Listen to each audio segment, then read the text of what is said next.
So you want to glue that index finger, like you want to make sure that it doesn't like pop off at all when you're doing it.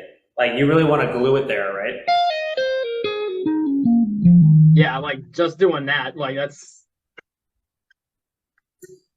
Let's see. I also like, I'm not actually really lifting it off of the strings. It's pretty much always touching the strings. Like even if I'm just doing this, it's still touching the B string. You know what I mean? Like, can you see this okay? So you're almost like barring those two then. Kind of. I mean, you could kind of say that, but keep in mind that I'm just applying no pressure to the B string. Okay, I'm just touching it, right? So like you could do this, like I'm playing the E string,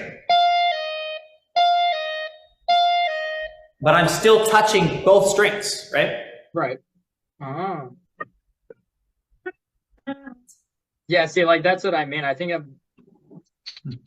Brandon, you're not necessarily fretting that next string. You just you're in contact with it, right?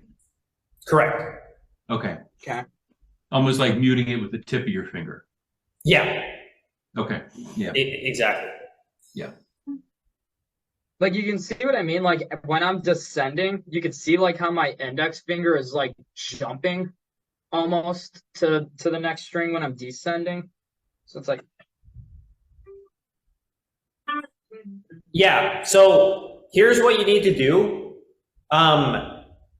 Think of this in like how many parts?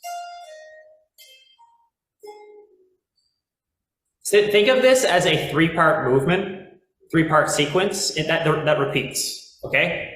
So the first part is picking the note, and then the second part is pulling off to the note, so 1, 2, and then the third part is making sure that your index is in position, ready to go, before you actually repeat.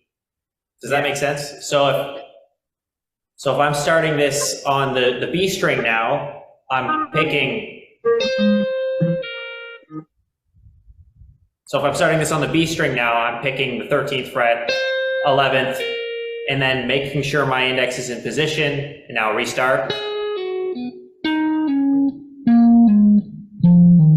Right? And it's really just like that, and just repeating that and doing the reps. And I would also, if I were you, a good exercise would be to just do it in like small sections, like just 2 strings at a time.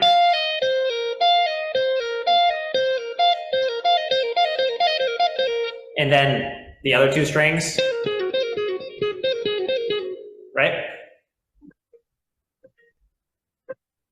Yeah, it's okay. Don't let your ring finger touch the next string before your index does. Your index always has to be the first to touch like, you know what I mean? Because when I saw you do that just now, it looked like your ring was actually touching the next string before your index. No, that's definitely what's happening.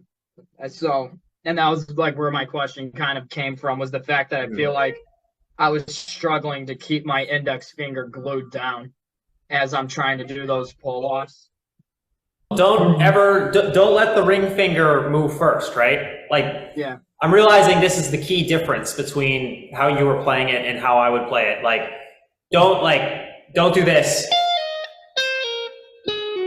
Right? Like, can you see what I'm doing? Now as I'm watching you, I see what you're doing. Yeah. Okay. Like, it has to be the index finger first. Mm-hmm. This would be wrong. Yeah. Right? So, yeah. Because that's like not even a pull off. That's